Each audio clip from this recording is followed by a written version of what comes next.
स्वराज्य संस्थापक छत्रपती शिवाजी महाराज, क्रांतीसूर्य महात्मा ज्योतिराव फुले, राजश्री शाहू महाराज, भारतीय संविधानाचे जनक शिल्पकार डॉक्टर बाबासाहेब आंबेडकर, लोकशाहीर अण्णाभाऊ साठे, माता जिजाऊ, माता सावित्री, माता रमाई, माता भीमाई, माता अहिल्यादेवी होळकर, त्याचप्रमाणे अखिल विश्वामध्ये स्वातंत्र्य, समता, बंधुता, न्याय हक्कासाठी अखंडितपणे लढा देणाऱ्या त्या तमाम राष्ट्रपुरुषांना व राष्ट्रमातांना आपल्या प्रचंड टाळ्यांच्या गजरात प्रथमतः विनम्र अभिवादन करतो।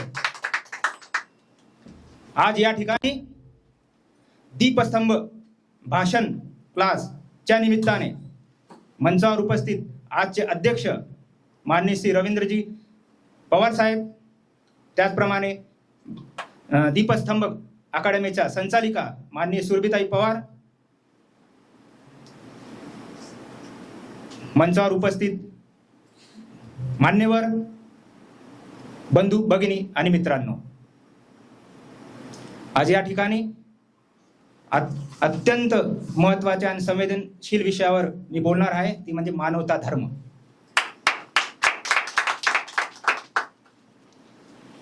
आपल्याला माहित आहे जगामध्ये वेगवेगळ्या प्रकारचे अनंत भरपूर धर्म आहेत। प्रत्येक धर्माच्या चालीरीती वेगळ्या आहेत, प्रत्येक धर्माचे नियम वेगवेगळे आहेत। धर्म हा आपल्याला वेगवेगळे धर्म वेगवेगळ्या पद्धतीने जगायला शिकवतात, ओके, मानवता शिकवतात। त्याचप्रमाणे मानवता म्हणजे काय? मानवता म्हणजे फक्त माणूस म्हणून जन्माला येणं नव्हे, तर मानवता म्हणजे आपण कसं जगावे हे शिकणे होय। मानवताचे उत्तम उदाहरण सांगायचे म्हटले तर मानवता धर्म पाळण्यासाठी आपण दुसऱ्यांना समजून घेत आहेत का? दुसऱ्यांना मदत करत आहेत का? वेगवेगळ्या लोकांच्या गरजासाठी धावून जात आहोत का? हे सगळं करत आहोत का? आणि हे जर करत असू तर त्याचा अर्थ आपण मानवता धर्म पाळतो असं होईल। उदाहरण द्यायचं म्हटलं तर एक म्हातारा व्यक्ती, त्याला पाण्याची तहान लागलेली असते आणि त्याला एक विहीर दिसते, त्या विहिरीजवळ जातात, पण तिथं बघतात विहीर तर खूप खोल आहे आणि त्यांच्याकडे कुठलं साधन पण नसतं त्या विहिरीतनं पाणी बाहेर काढण्यासाठी। इकडे तिकडे बघतात, कोणी दिसत नाही, पण अचानक एक मुलगा आपल्या शाळेतून त्याच्या घरी जात असतो, त्याच्या बॅगेत पाण्याची बॉटल असतो, त्याचं लक्ष त्या म्हाताऱ्या माणसाकडे जातं आणि त्या म्हाताऱ्या माणसांची अवस्था, अस्वस्थता पाहून तो मुलगा त्यांच्याकडे वळतो, त्यांच्याकडे पाण्याची बॉटल समोर करतो आणि सांगतो घ्या। ते पाणी प्राशन करतात आणि त्या मुलाला आशीर्वाद देतात, आणि हाच खरा मानवता धर्म तो मुलाने पाळलेला असतो। याच्यामध्ये त्या मुलाने जात पात धर्म काही बघितलं नाही, तो गेला, त्याला फक्त दिसली त्या माणसाची गरज आणि त्याने तो पाळला।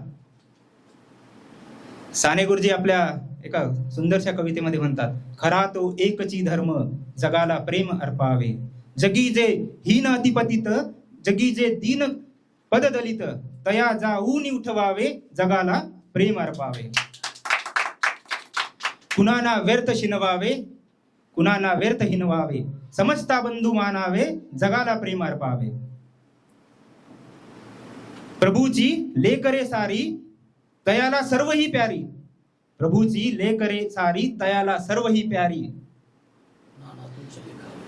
कुणाला तुच्छ लेखावे जगाला प्रेम अर्पावे। किती मोठा संदेश देत आहेत ते। प्रत्येक व्यक्तीमध्ये माणूस म्हणूनच बघा। हल्लीच्या काळात तुम्ही आता मागे 2-3 वर्षापूर्वी करोना नावाचं संकट आपल्याकडे आलेलं होतं, त्याच्यामध्ये भरपूर दानशूर लोक, भरपूर मानवतावादी लोक बाहेर आलेत। त्याचं एक उत्तम उदाहरण, मी तर पुण्यात होतो आणि माझं जे गाव आहे ते मुंबई आग्रा हायवेवर आहे, तर मुंबईहून बरेचसे लोक निघून आपल्या UPला जात होते, UP बिहारला पायी चालत जात होते। आता पायी चालत जात असताना आमचे बंधू राहतात तिथं आमच्या गावाला, ते आमचं गाव 400 मीटर अंतरावर आहे त्या मुंबई आग्रा हायवेच्या, आणि इथं सगळी बंधनं होती, इथं वेगवेगळ्या पोलीस यंत्रणा वगैरे हे आपल्याला बाहेर निघू देत नव्हते, पण तिथं काही कारणास्तव मुलं बाहेर निघत होते। त्यांनी बघितलं एक लहान मुलं पण चालत होते मोठ्यांबरोबर, ते लहान मुलगा पाण्यासाठी विचारतंय त्याच्या आई वडिलांना की मला पाण्याची तहान लागलेली, आणि त्याने ते ऐकलं, त्याला ते त्याचं सगळं काम सोडलं, तो गावात गेला, पाण्याचा हंडा भरला आणि तिथं ठेवला त्याने. तर हे बघून त्याने त्यांच्या मित्राशी पण कॉन्टॅक्ट केला की बॉस हे आपल्याला करावं लागणार आहे असं, नाही तर हे मुलं हे त्याने त्या मानवताच्या दृष्टीने त्यांनी प्रत्येक काही अंतरावर पाण्याचे हंडे ठेवले आणि मला फोन केला की मी असं असं करतोय. आणि ज्या टायमाला प्रत्येक आपापल्या माणसाजवळ सुद्धा कोणी जात नव्हते, आपल्या स्वतःच्या आईवडिलांजवळ दुरून बघत होते, तेव्हा ते असं करत होते. त्यांना म्हटलं तू पाण्याची व्यवस्था तर केली, त्याने जेव्हा फोन केला चांगलं काम केलं, पण त्यांचं जेवणाचं काय? पाणी तर देतोय आपण, जेवणाचं काय? ते पण त्याच्या लक्षात आलं. अजून काही लोकांना कॉन्टॅक्ट केले, आजूबाजूच्या खेड्यांना कॉन्टॅक्ट केले, प्रत्येक अंतरावर जेवणाची आणि याची त्याने स्टॉल लावले. या जेवण करा, पाणी घ्या, तुम्हाला जे जे अडचण आहे. असे भरपूर धुळे तर शिरपूर या अंतरावर ती जी काय झरणी आहे त्याच्यामध्ये भरपूर लोकांनी ते अनुकरण केले. व्हॉट्सअप तेव्हा होतच, त्या व्हॉट्सअपच्या माध्यमातून कम्युनिकेशन झालं की असं आपण करू शकतो. तर हे खरं मानवतेचं उदाहरण आहे जे त्यांनी दिलं. आताच मगाशी म्हणजे मागच्या आठवड्यातच आमच्या इथं सुरत भुसावळ रेल लाईन आहे, त्या सुरत भुसावळ रेल्वे लाईनवर एक गाडी बंद पडली. ती गाडी बंद पडली तर त्या गाडी कमीत कमी 3-4 तास होती. तर तिथले जे काही लोक रहिवासी आहेत त्यांनी सगळी जेवणाची आणि पाण्याची व्यवस्था त्या लोकांची करून दिली. मागच्या आठवड्यात ते पेपरात पण आलं की हे असे जे काही मानवतावादी लोक आहेत यांच्यामुळे सगळं चाललेलं आहे.